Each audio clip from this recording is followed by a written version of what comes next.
কুট্টুসের মুখে ভাতের সমস্ত কিছু পার্ট আমি তোমাদের সাথে শেয়ার করছি, তাই ভাবলাম মেনুটাও তোমাদের সাথে শেয়ার করে দিই। পাতা আর জল তো প্রথমেই দিয়েছে, তার সাথে দিয়েছে ফিশ কাটলেট, স্যালাড আর কাসুন্দি।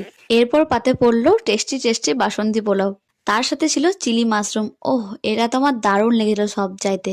আর আমি ফার্স্ট টাইম কিন্তু মাশরুম চিলি ট্রাই করলাম। নিজের ঘরের ভোজ, তাই একটু বেশি নাম করছি। না, খাবারগুলো সত্যি খুব ভালো হয়েছিল খেতে। এরপর দিল সাদা ভাত।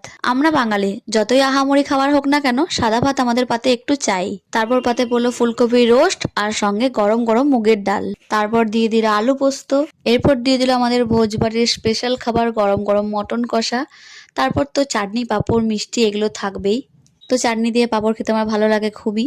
আর আগে আমি খেতাম না, কিন্তু সানুর সঙ্গে থেকে থেকে আমি এখন চাটনি দিয়ে পাঁপড় খেতে শিখে গেছি। শেষ পাতে দিয়ে দিল পায়েস, তার সাথে ভাপা সন্দেশ, তার সাথে রসগোল্লা আর আইসক্রিমও ছিল, বাট সেটার ভিডিও করতে ভুলে গেছি, তাই এখানেই আমি ভিডিওটি শেষ করছি। টাটা।